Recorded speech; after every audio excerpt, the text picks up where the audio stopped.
Multiple Story Monday number 5. No yap session today. We're just getting right into it. Timestamps in the description as always. Let's go. Am I the asshole for calling my brother selfish for refusing to split our inheritance with our stepsister? My father died recently and left everything to my brother and I. My dad got serious with my stepmother when I was 11. My dad has raised my stepsister since she was 6, and even though I was 11, I came to see and call my stepmother as my real mom. And I know my sister feels the same about our dad.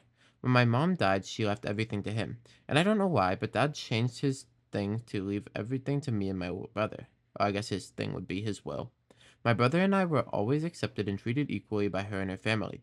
Our grandparents on her side have always treated us equally and definitely included us as equal grandchildren. Obviously, my sister was really hurt. She saw him as her real dad and thought he saw us as equal, but apparently he didn't. So I tried to talk to my brother and we should give her third even if dad didn't include it. He refused because it's not what dad wanted. She could inherit from the rest of her family and whatnot. But I think it's unreasonable and unfair. It means it includes assets and money originally from mom. Plus, mom's will stated that if dad died before her, it would be split among us equally. She didn't just favor her biological daughter over us. I got upset and called him greedy and selfish for going along with excluding her. We had a big fight after that, and my fiance thinks I'm in the wrong. She thinks I should accept their choice and do what my father wanted. That I'm being a jerk by insulting my brother and disagreeing. I can't agree. It feels like I'm betraying my sister and my mom. Am I really the asshole here? Edit for clarity. By my mom left everything to my dad, I was referring to my stepmother, who I earlier on said was my real mom and have only referred to her as that. Sorry if it was unclear. Commenter 1. So he, your dad, took your stepmom's money when she died, but gave it all to you and your brother and none to her own child? How is that fair? This kind of bullshit is why I'm making sure any step-parent that comes into my kid's life doesn't get a dime. Like, if one of my kids gets divorced and remarries, then dies, the money can never go to the step-parent, only to the children of my children. Your dad was a jerk to do this. Your brother is also being a jerk. Commenter 2. Nobody is stopping you giving a share based on half of what she would have gotten, but you can't force your brother to. If it means that much to you, then of course you'll split your share. If your brother ever changes his mind, he can give her the portion of the third he currently has. Lead by example, and if he doesn't follow, that's his prerogative.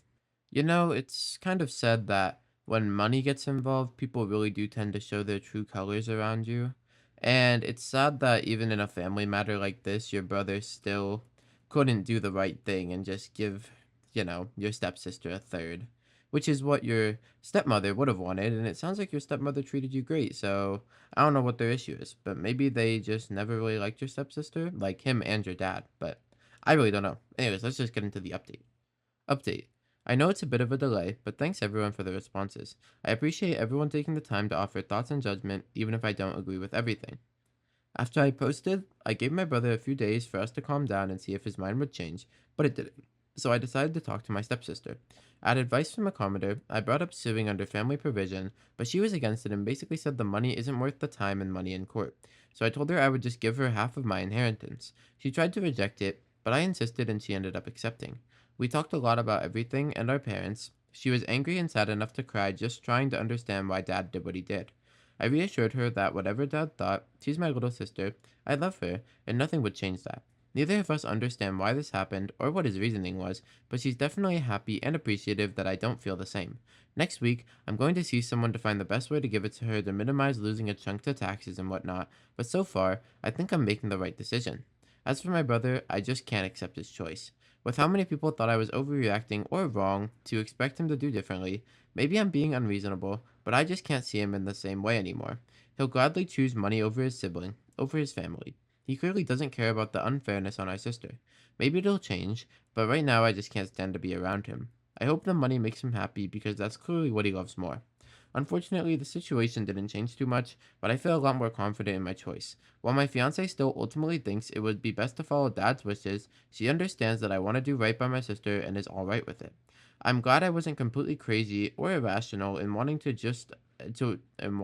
a just outcome for my sister. For now, I plan to be there for my sister and make it clear I see her as a sister and actually love her.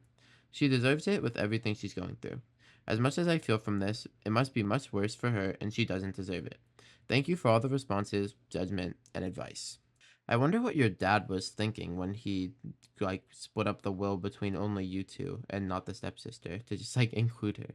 I think that would be interesting, but obviously your dad has passed away if you're talking about, his will, which is sad, I just thought about that. Dang. So your dad passes away and all your brother can think about is, oh, money, money, money, money, money. Like, come on now. Whatever, let's just get into story 2. My wife, 24F, hid that she can't have kids, and I, 27M, just found out after 6 years together. I don't know what to do. Me and my wife have been together for 6 years and married for 3. We've built a happy marriage and a stable and comfortable life. Once everything felt settled, we decided to start a family. From the very beginning, I was clear about wanting a big family, like 4 or 5 kids, and she always said she was on board. After a year of trying with no success, I got myself checked and everything came back fine.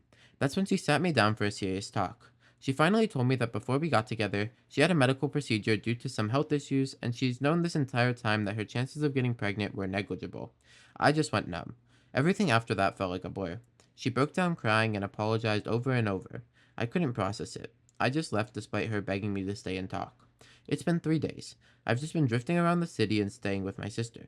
After nonstop barrages of calls and messages from my wife, I snapped and destroyed my phone to get some peace. So no contact for 3 days. My sister went to our place to grab some work stuff for me and said my wife is completely shattered. She kept begging my sister to convince me to come home and talk to her. I don't know what to do. I don't even know what hurts more. Her hiding it from me all these years, letting me believe we had a real chance, or the fact that I still can't bring myself to hate her.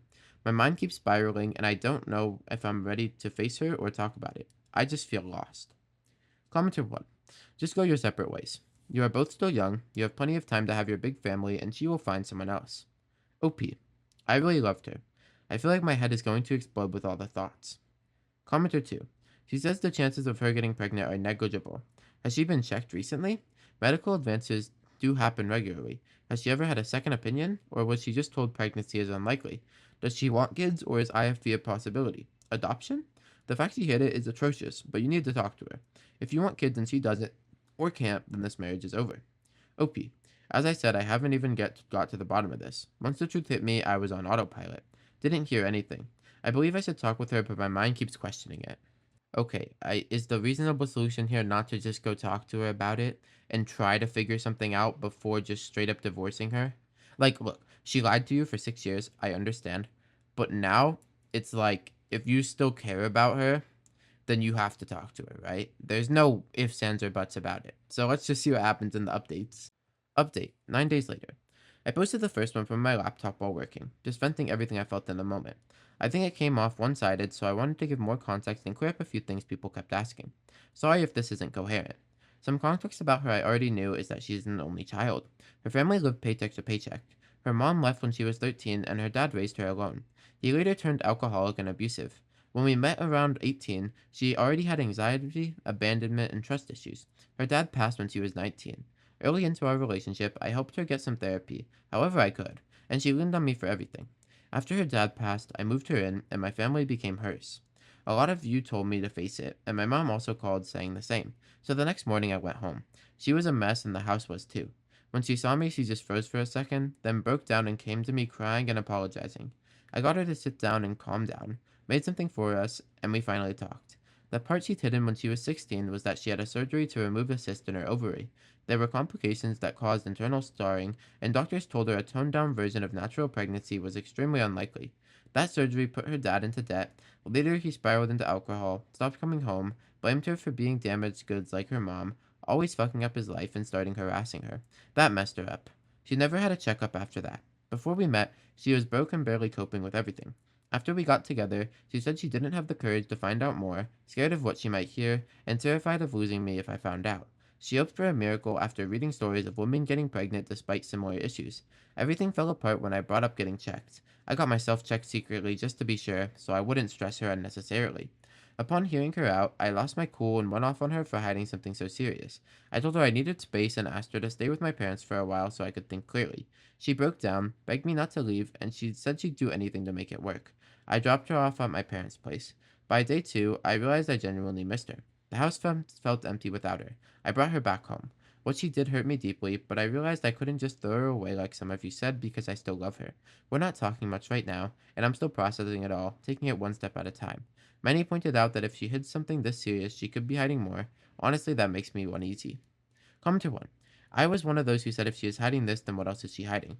But this added information adds that she has massive trauma, and now I understand where she had secret hopes instead of just addressing this. Get her to a specialist. Her body might carry a child with some medical intervention. Also, she needs intense and regular counseling about her family. Her dad passing of alcoholism is not her fault. If she does the emotional work and is open with you about everything from now on, you might get through this and be a stronger couple. OP.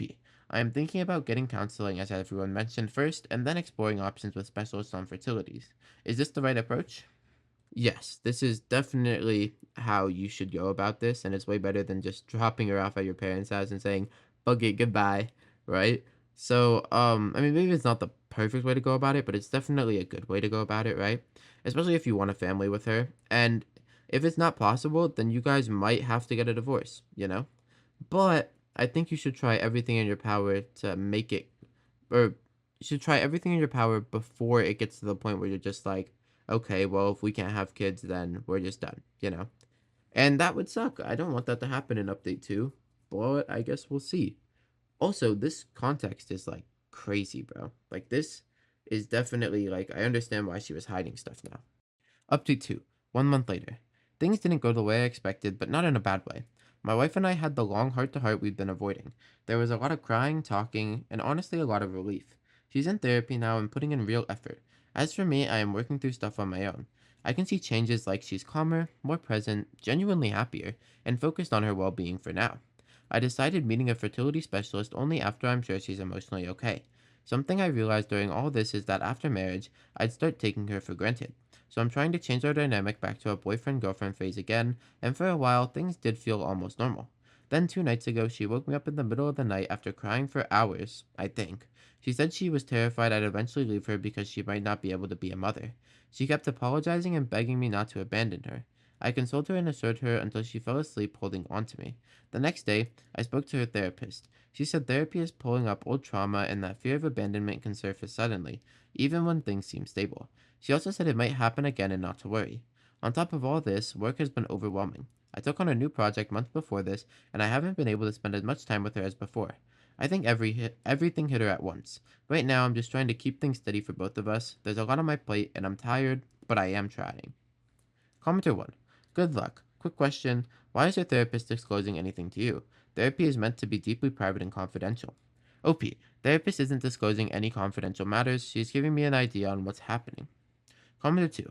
This is the woman for you despite the challenges. If you want kids, there are several ways to do that. If I were you, I would keep this marriage and try other means to have children. I'm rooting for your marriage. Good luck. Damn, is all these just gonna be sad stories today? I feel like I can never get a good ending. But it sounds like they're doing great. And it's like it's gonna be a slow process for them, you know. The update was 1 month later, and it seems like they're making tremendous progress for only a month. So maybe in a year he'll come back and he'll be like, we have a whole family now. Oh, that would be so peak. Anyways, let's get into story 3, which will probably be the final story of the video, because I'm getting kind of sad right now. I'm constantly being reminded that my brother is better than me. Everyone constantly says that my brother, 28, is better than me, 20M. Parents, cousins, aunts and uncles, teachers, and even my own friends. It's been like that since I was 5, and it's not getting any better. My brother never said anything like that, for which I love him so much, but every time I see him, the only thing I see is something I'll never be. And he hasn't even done anything impressive. He still lives with my parents, but yeah, because of that, I have zero confidence in me, and I feel like I'll never achieve anything, and I'm not even trying because subconsciously I know I'll fail. Imagine every day being reminded that someone is better than you and that you'll never be better than them. Every day for 15 years. Most of them say it jokingly, so every time I try to tell them that I'm not comfortable with it by not laughing or just looking at them the wrong way. The only 2 people I know who never said stuff like that are my cousin and my brother. My father even said that sometimes he feels like he loves that cousin more than he loves me and my brother in front of me. But after he realized how fucked up that is, he corrected himself by saying, not more, but close to it. But yeah, I mentally suffer because of that every day and I have no one to share it with, and I can't just move out and start a new life. So yeah, I don't know what to do. By the way, sorry for my English, I recently started learning it. Hey, first of all, this guy just started learning English and he's great at it. So W for him, right? Second of all, why are we comparing people, especially siblings?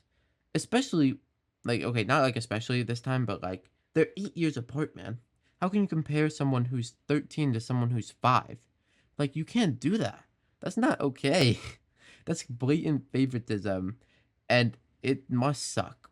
It must suck because you are your worst critic, right?